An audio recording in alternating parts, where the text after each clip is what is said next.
수요예배 오신 모든 분들을 주님의 이름으로 환영합니다. 오늘 우리가 함께 볼 말씀은 마태복음 5장 1절부터 12절까지인데요. 9절부터 12절까지만 우리가 읽도록 하겠습니다. 마태복음 5장 9절부터 12절까지 말씀 우리 함께 보도록 하겠습니다. 교독하도록 하겠습니다. 화평하게 하는 자는 복이 있나니 그들이 하나님의 아들이라 일컬음을 받을 것이미요, 의를 위하여 박해를 받는 자는 복이 있나니 천국이 그들의 것임이라. 나로 말미암아 너희를 욕하고 박해하고 거짓으로 너희를 거슬러 모든 악한 말을 할 때에는 너희에게 복이 있나니 기뻐하고 즐거워하라. 하늘에서 너희의 상이 큼이라. 너희 전에 있던 선지자들도 이같이 박해하였느니라. 아멘. 예수님이 공생애를 시작하시면서 제일 먼저 하셨던 것이 하나님 나라 복음을 선포하는 것이었습니다. 그리고 하나님 나라 복음을 증거할 제자들을 부르셨고요. 그리고 그 하나님 나라 복음을 가르치고 전파하며 모든 병과 약한 것들 고치시는 사역들을 하셨습니다. 이렇게 하나님의 나라가 이 땅 가운데 임하였다라고 하는 것을 보여주신 예수님은 이제 마태복음 5장부터 7장까지 해서 이제 산상수훈을 가르치십니다. 하나님 나라에 속한 하나님의 백성, 예수 그리스도를 따르는 예수의 제자들은 어떠한 삶을 살아야 하는가라고 하는 그것을 가르쳐 주시는데요. 그 가르침의 시작에 3절부터 12절까지에 나오는 8복, 8가지 복에 대한 말씀을 하셨죠. 하나님 나라에 속한 하나님의 백성, 예수 그리스도를 따르는 그리스도의 제자들은 어떠한 자들이고 어떠한 복을 받았는가라는 것을 말씀하신 건데요. 제가 두 달 전부터 이제 이 내용들을 여러분들과 함께 나누고 있습니다. 오늘은 지난 두 번에 이어서 9절부터 12절까지 나오는 7번째 복과 8번째 복에 대한 내용들을 나누도록 하겠습니다. 먼저 9절 말씀 우리가 함께 읽었는데 그 말씀을 보면은 화평하게 하는 자는 복이 있나니 그들이 하나님의 아들이라 일컬음을 받을 것이미요 라고 말씀합니다. 화평하게 하는 자, 영어로는 피스메이커입니다. 평화를 이루는 사람, 평화를 위하여 일하는 사람을 말하는 것이죠. 여기서 말하는 평화는 무엇을 뜻하는 것인가 하면 평화라는 것을 뜻하는 헬라어 단어가 에이레네라는 단어입니다. 히브리어로는 우리가 잘 아는 샬롬입니다. 샬롬은 개인적인 마음의 평안한 상태를 말하는 것이기도 하지만 그 이상의 의미를 포함합니다. 샬롬은 하나님의 완전한 다스림 아래 모든 것이 가장 조화롭고 질서 있게 유지되는 상태, 그것을 말하는 거예요. 그렇기 때문에 평화로운 상태인 것입니다. 이러한 샬롬을 이루고 샬롬을 위하여 일하는 사람, 그 사람이 받는 복은 무엇입니까? 하나님의 아들이라 일컬음을 받게 될 것이다 라고 말씀하십니다. 하나님의 아들이라 일컬음을 받는다라는 것은 하나님의 아들, 왕권을 이어받을 상속자로 불리게 될 것이다 라는 것을 말하는 것입니다. 자, 누구에게 이렇게 불린다라는 것일까요? 누구에게, 어떤 사람들에게 하나님의 아들이라 불린다라는 것일까요? 본문에 나와 있지는 않지만 먼저는 하나님이 그렇게 우리를 불러주시고 인정해 주신다라고 이해할 수도 있을 것 같습니다. 지난 월요일까지 우리가 묵상했던 여러분 열왕기서 말씀 기억하시죠? 그 말씀들을 계속해서 묵상하면서 여러분 무엇을 보셨습니까? 하나님 보시기에 다윗과 같이 정직하게 행하였던 왕들이 있었고 그렇지 않았던 왕들이 있었잖아요. 그것처럼 이 땅에서 하나님의 다스림 아래 모든 것이 조화롭고 질서 있게 유지되는 화평한 관계, 그렇게 샬롬을 이루고 샬롬을 위하여 일하는 사람이라고 한다면 하나님 보시기에 어떤 사람이겠습니까? 너는 정말 하나님의 자녀다라고 하나님이 인정해 주시는 사람일 수 있다라는 겁니다. 그러나 그것만이 아니라 나아가서 누구에게 하나님의 아들이라 불릴 수 있냐면 다른 사람들, 특히 믿지 않는 사람들에게도 당신은 하나님의 아들이구나, 하나님의 사람이구나라는 것을 인정받을 수 있게 된다라는 거예요. 여러분 잘 아는 것처럼 사도행전 11장 말씀 보면은 안디옥 교회 사람들이 무엇이라고 불리게 됩니까? 안디옥 교회에 속한 예수님의 제자들이 주변의 이방인들에게 그리스도인이다라고 불리게 되는 일이 있었잖아요. 예수 그리스도를 믿는 사람, 예수 그리스도를 믿는 그리스도인들은 하나님의 자녀, 하나님의 아들, 하나님의 딸이 되는 그런 권세를 받는다라고 말씀하셨습니다. 자, 예수를 믿어서 하나님의 자녀가 된 그리스도인은 내가 하나님의 자녀다라고 말하는 사람들이 아니라 그와 함께 살아가는 주변에 있는 사람들, 특별히 믿지 않는 사람들조차도 그렇게 불러주는 사람이어야 한다라는 거죠. 그런 사람이면 진짜 그리스도인이라 할 수 있을 것 같습니다. 여러분, 과연 어떤 모습들 때문에 사람들이 우리를 그리스도인이라고 불러줄까요? 단순히 교회 열심히 다니고 믿는다라고 말해서가 아니라 하나님을 닮은 모습이 있기 때문에 그렇게 불러주는 겁니다.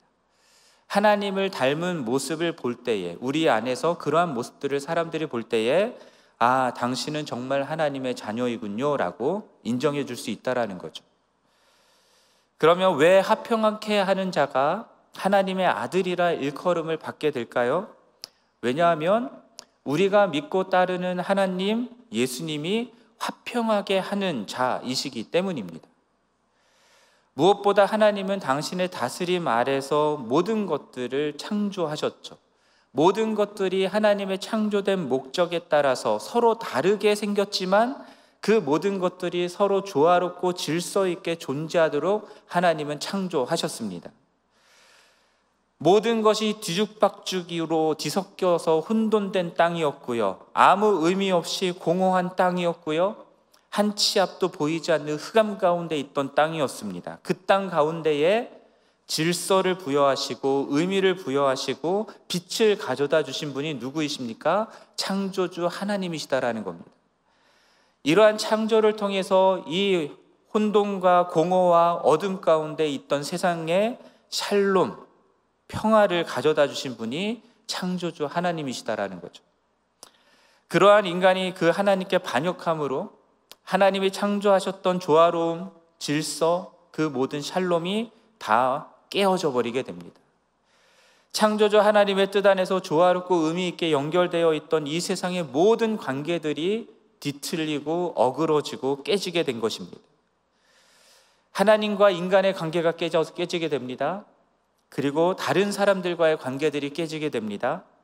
그리고 인간과 피조 세계의 관계도 깨지게 되었습니다. 아시는 분은 아시지만 제가 낚시를 좋아합니다.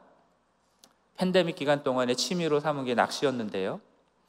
그 낚시를 좋아하는 이유 중에 하나가 이것입니다. 낚시를 하러 호수에 나가면요, 모든 것이 정지된 듯 느껴지는 평화로움이 있습니다. 시간이 멈춘 것처럼 평화롭습니다. 그래서 그 가운데 있는 것을 즐거워하기 때문에 낚시를 하러 종종 나갑니다.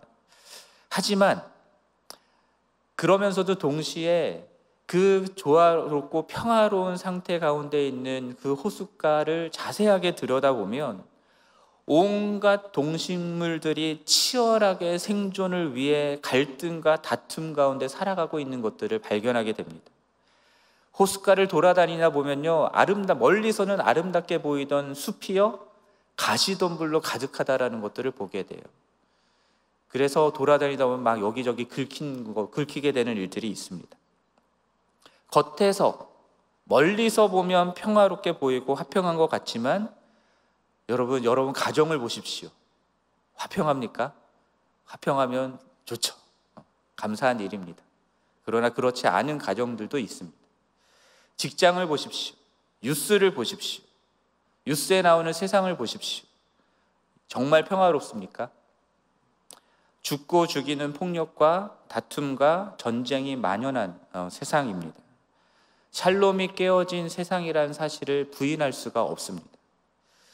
평화의 하나님은 그러한 세상을 구원하시는 하나님이신 거예요. 우리가 말하는 구원이라고 하는 것은 다르게 표현하면 인간의 죄악으로 깨어진 모든 관계를 하나님의 다스림 아래에서 다시 회복시키는 것을 말하는 것입니다.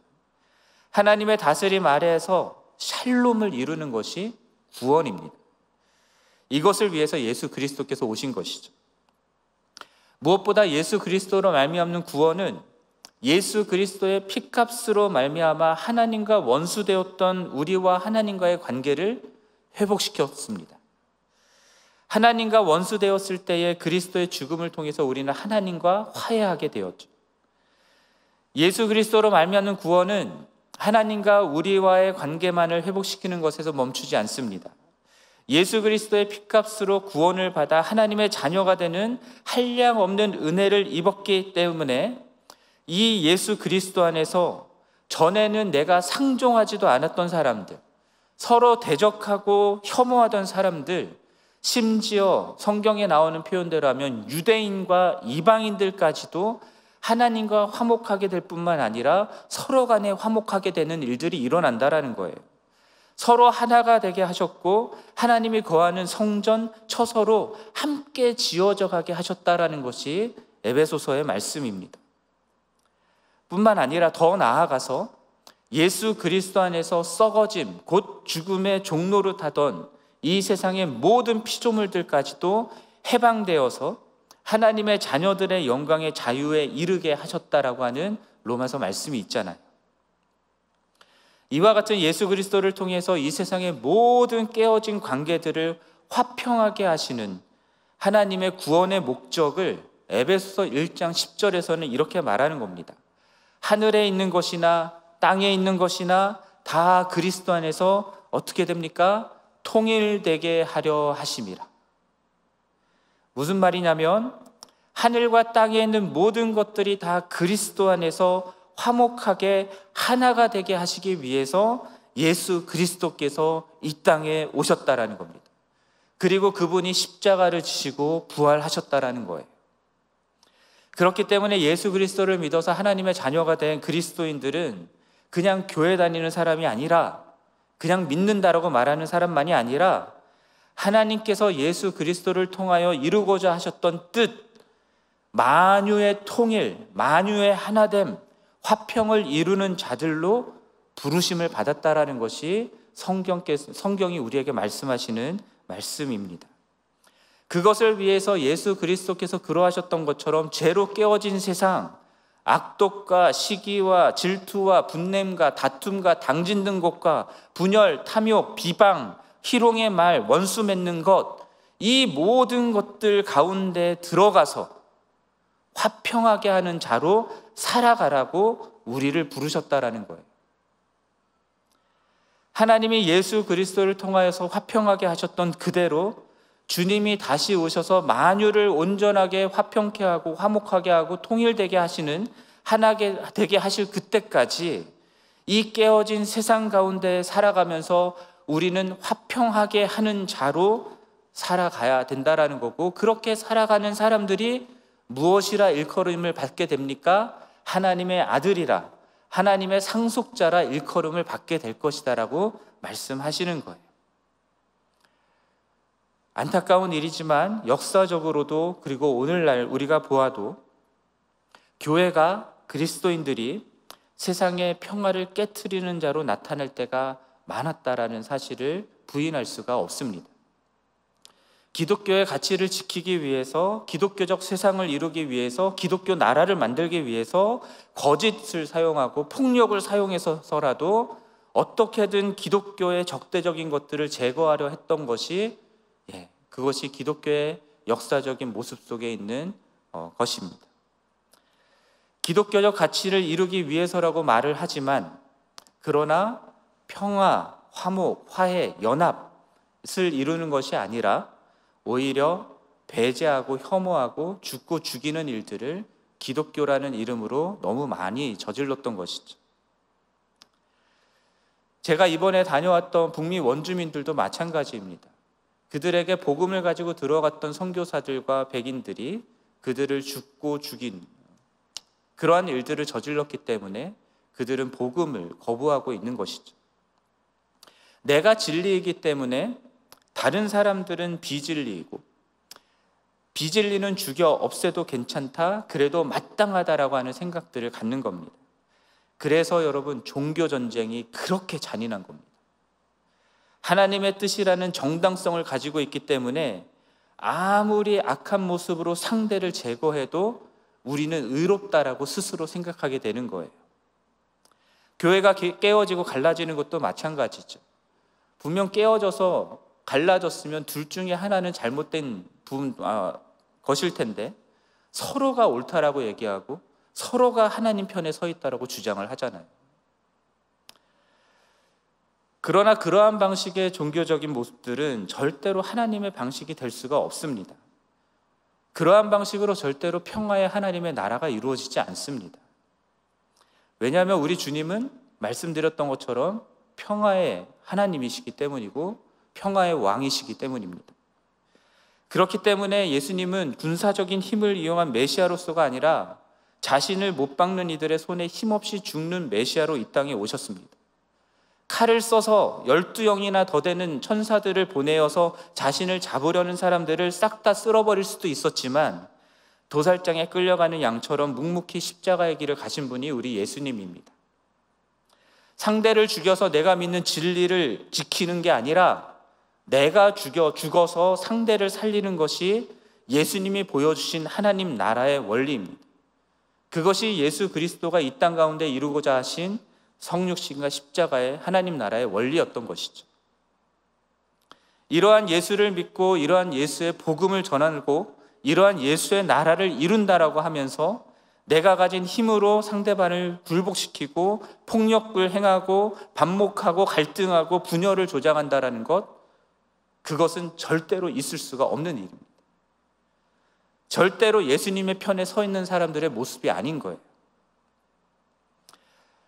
고린도후서 5장 18절과 19절 말씀에서 말씀하는 것처럼 세상의 모든 것이 하나님에게서 났고 그가 그리스도로 말미암아 우리를 하나님과 화목하게 하셨기 때문에, 그렇기 때문에 주님이 우리에게 어떠한 직분을 주셨냐면 화목하게 하는 직분을 주셨다라고 말씀합니다.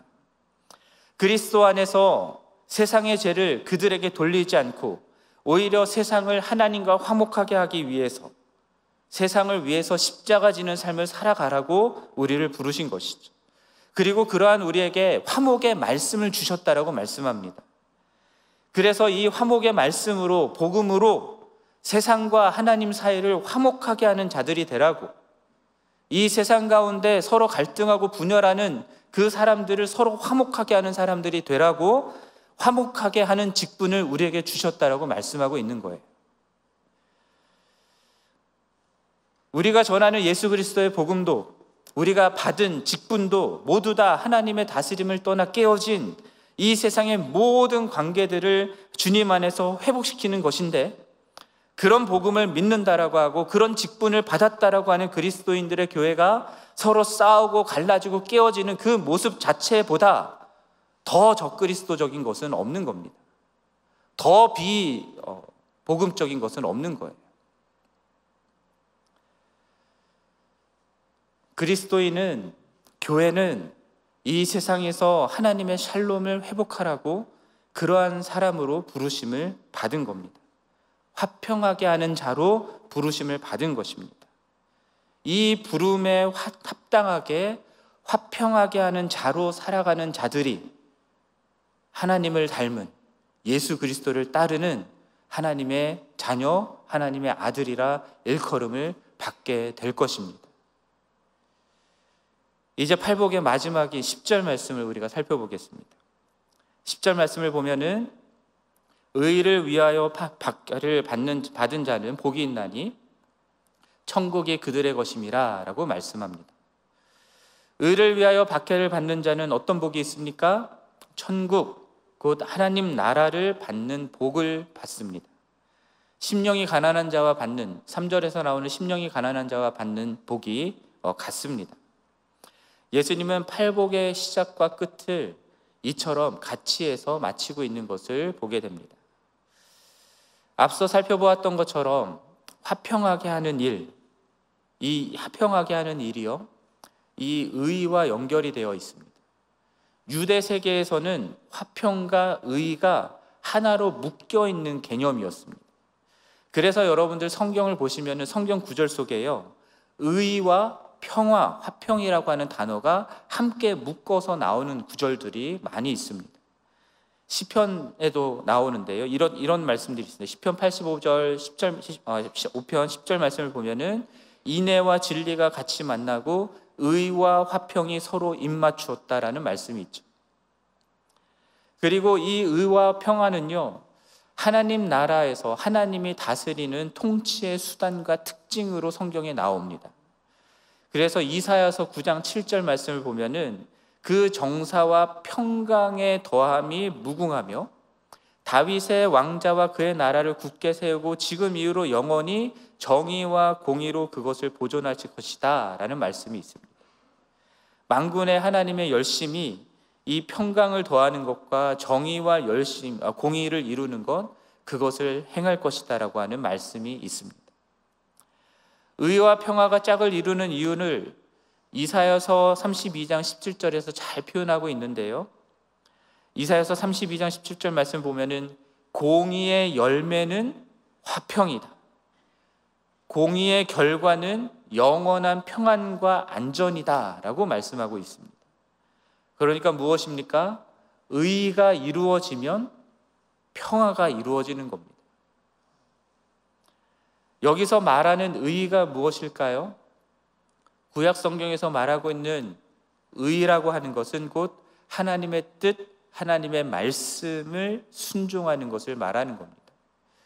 세상의 모든 것들이 하나님의 뜻과 말씀에 순응하는 상태, 그래서 모든 것들이 하나님의 말씀대로 창조된 그래서 창조된 목적에 합당하게 서로 질서 있고 조화롭게 유지되는 상태, 그것이 평화로운 상태라고 말씀드렸잖아요. 그렇게 하나님의 말씀대로 의가 이루어지는, 그래서 평화가 이루어지는 상태, 그것이 샬롬이라고 말씀드렸습니다. 세상 모든 곳에서 정의와 긍휼과 평화와 신실과 선, 자비, 공평, 거룩, 사랑과 같은 하나님의 속성들이 보이는, 발견할 수 있는 그러한 상태, 그러한 상태가 의로운 상태인데, 그러한 상태가 이루어지는 결과가 평화의 상태, 샬롬의 상태라는 거예요. 그러니까 우리가 그러한 하나님의 뜻과 말씀에 순종하여서 의를 이루며 행할 때 이 세상은 평화로운 하나님의 나라를 경험하게 되는 것입니다. 여러분, 하나님의 뜻과 말씀은 무엇이겠습니까? 하나님의 뜻과 말씀은 우리가 잘 아는 것처럼 예수님 당시 구약에 나오는 모든 선지자와 율법의 강령, 또 곧 토라에 담겨 있었고 말씀이신 하나님의 아들 예수 그리스도가 이 땅에 오셔서 나타내신 것입니다. 그 예수님이 이 땅에 오셔서 말씀하신 내용이 무엇이냐면 성경에 나오는 모든 율법과 계명들을 단 두 가지로 정리하셨는데, 담임 목사님도 강조하시고 저도 강조해서 자주 말씀드리는 이것입니다. 하나님을 사랑하고 이웃을 사랑하라고 말씀하는 이것입니다.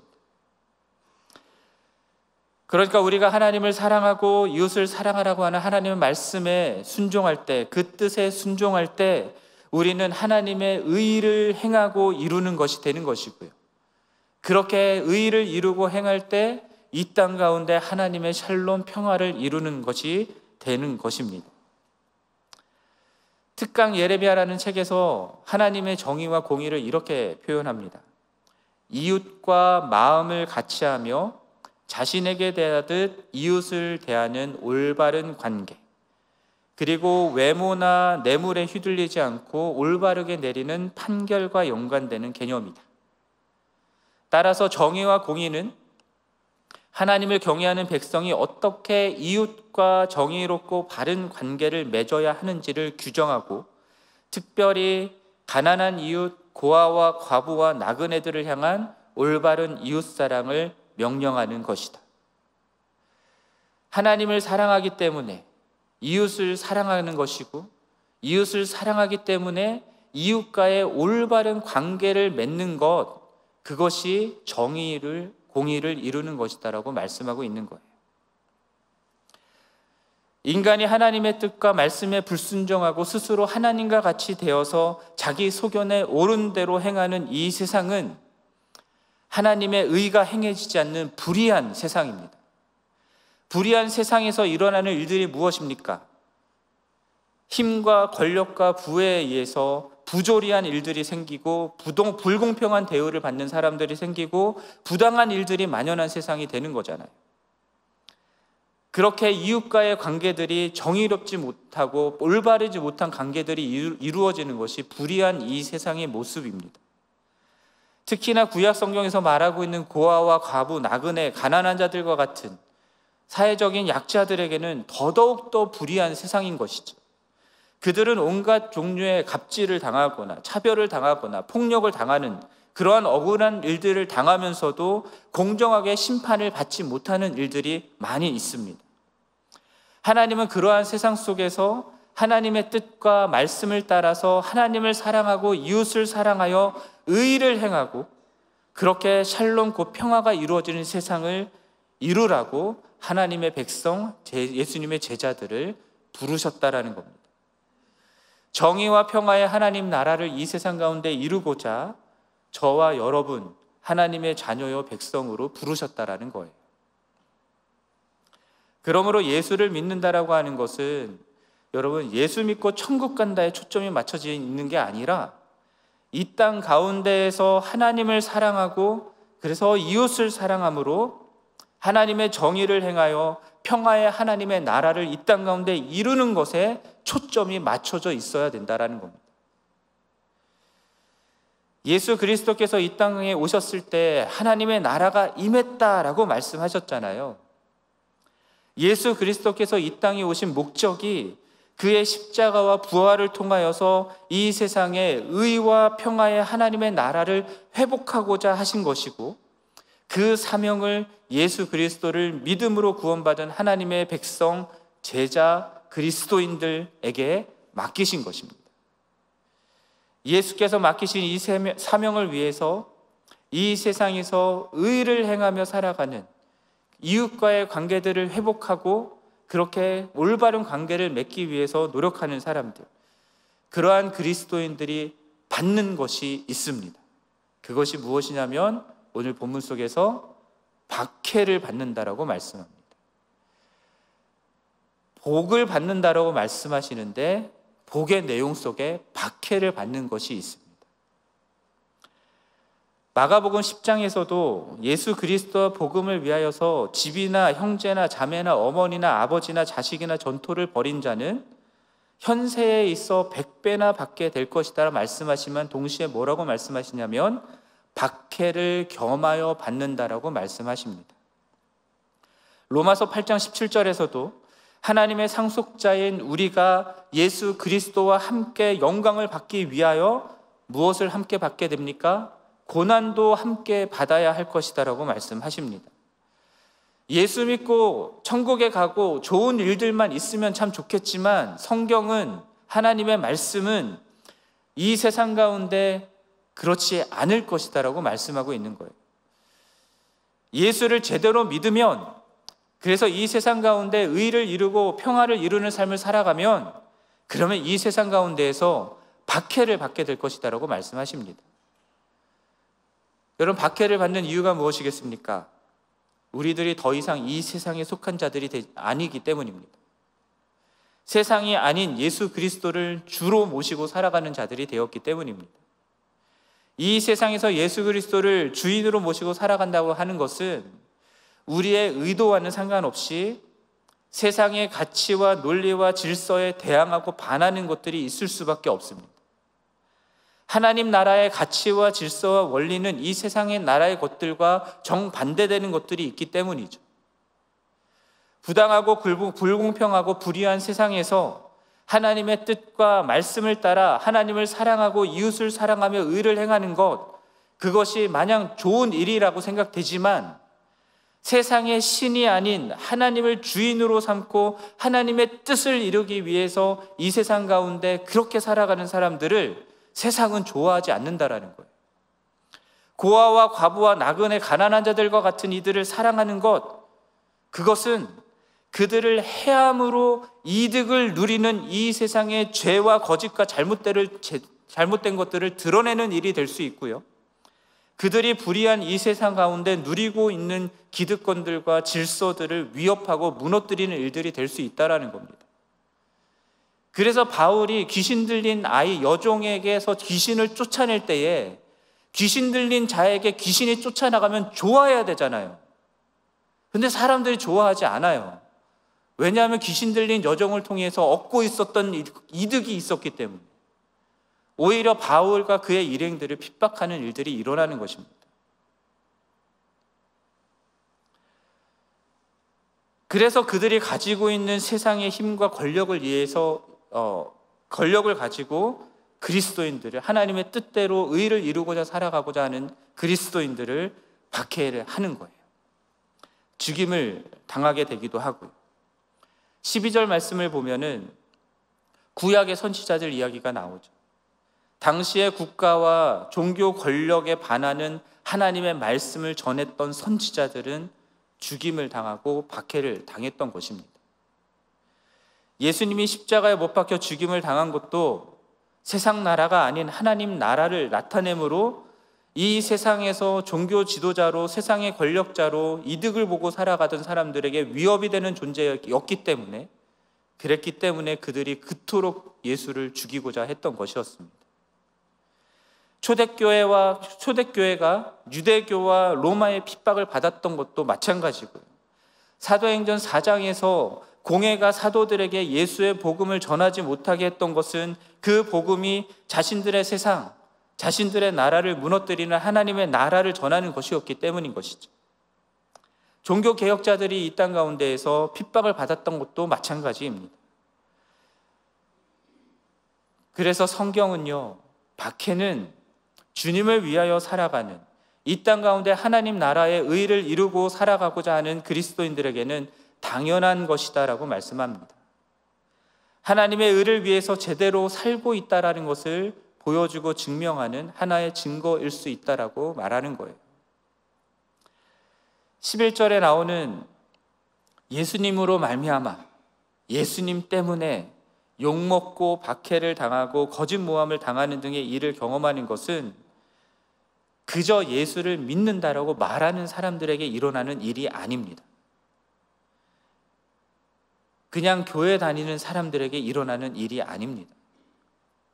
예수를 믿고 그를 따라 세상에 반하는 하나님 나라의 의를 이루기 위해서 실제로 그것에 순종하며 살아가고자 하는 사람들에게 나타나는 것입니다.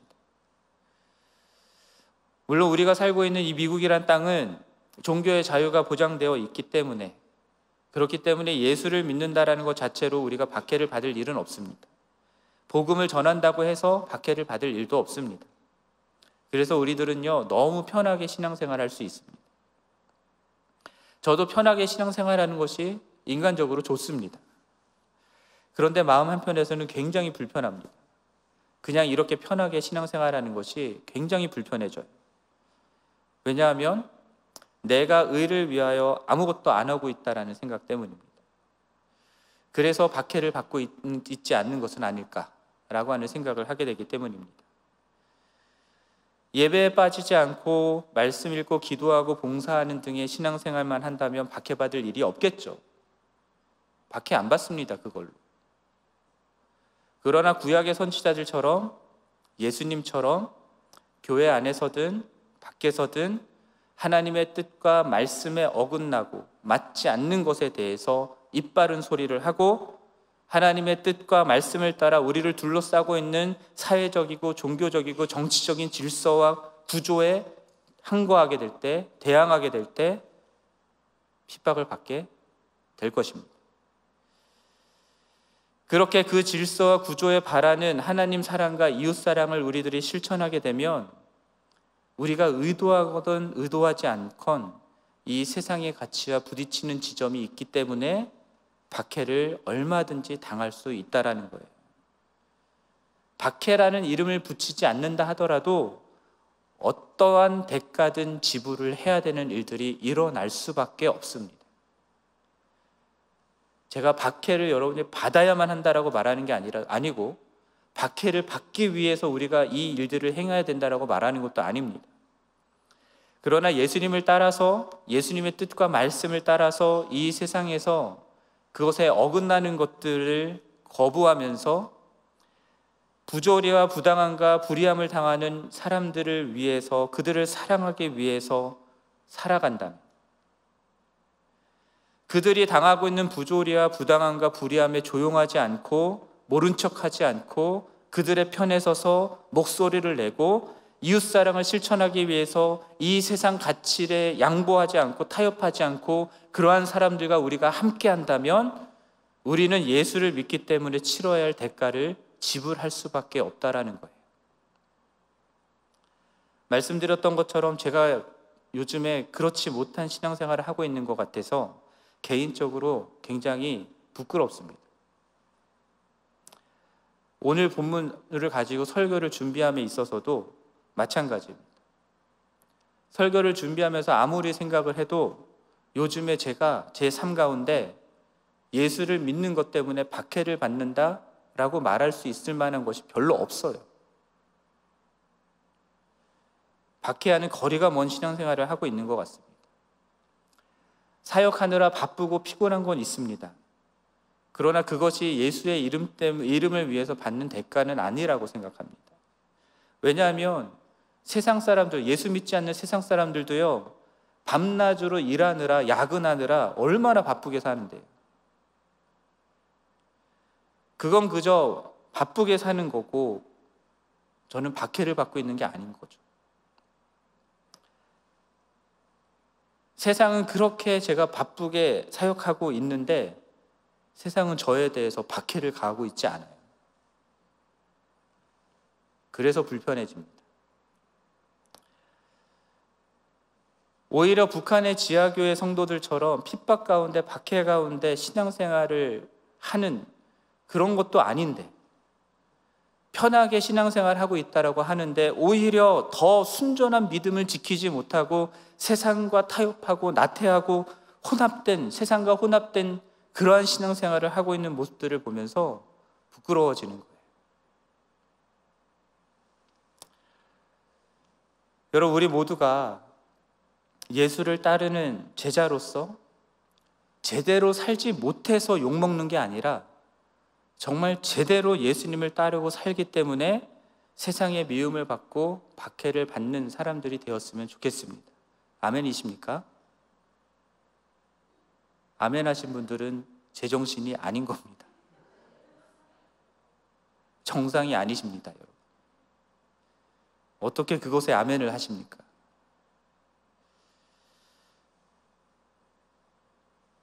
그런데 그것에 아멘을 하고 기꺼이 주님을 따르며 의를 위하여 박해를 받는 자는 어떤 복을 받게 됩니까?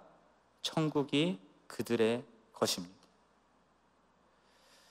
여러분, 팔복에서 하나님의 백성이 되고 예수 그리스도의 제자인 자들이 복을 받는다라고 말하지만 이것은 세상의 복과 다르다라는 것을 우리가 분명하게 기억해야 됩니다.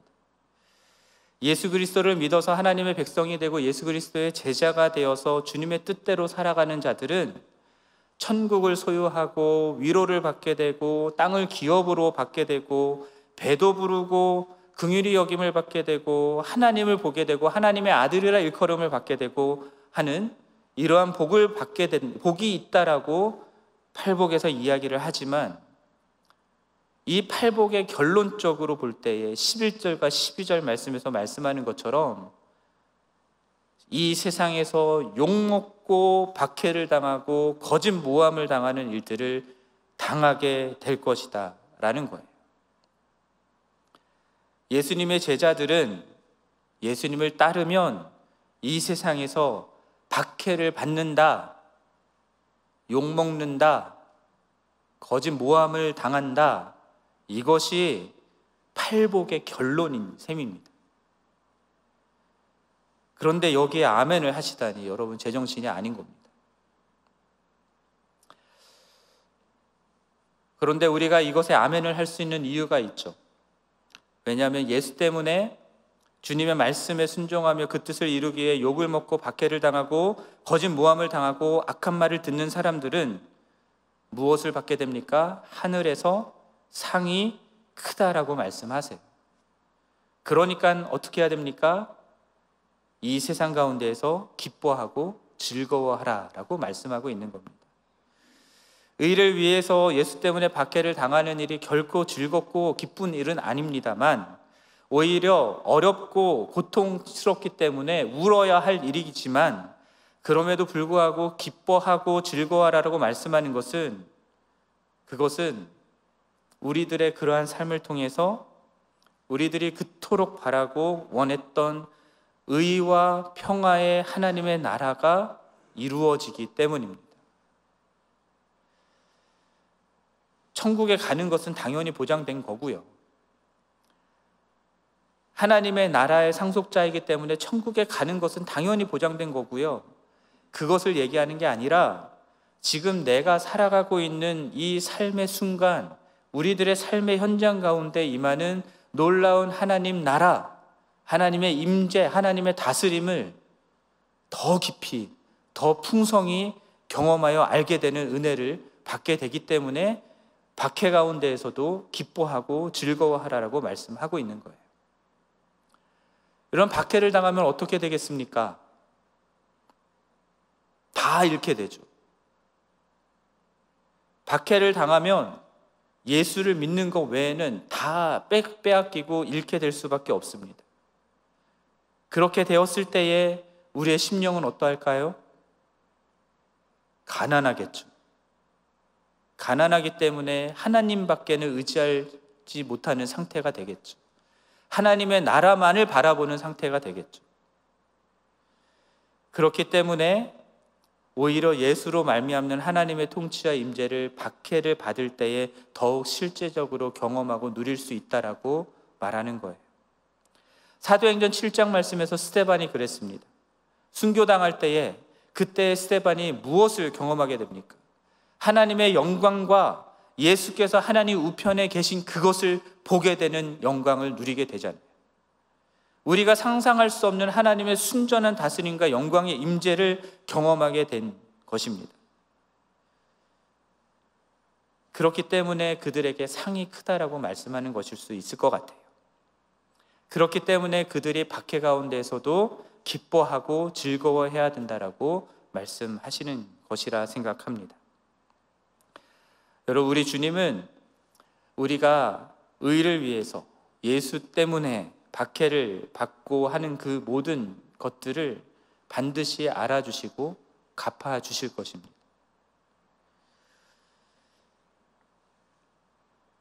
이제 팔복의 내용들을 정리하겠습니다. 여러분, 팔복의 여러 내용들을 보았듯이 하나님의 나라 백성 예수 그리스도의 제자는 이 세상과는 전혀 다른 하나님 나라의 가치와 원리와 질서를 따라 살아가는 자들입니다. 하나님의 의와 평화를 위하여 살아가는 삶, 하나님의 뜻과 말씀을 따라 하나님 사랑과 이웃 사랑을 실천하는 삶, 이것을 위하여서 기쁨과 즐거움으로 이 세상에 대항하면서 대가를 지불하는 삶을 살아가는 자들이 그리스도인인 것입니다.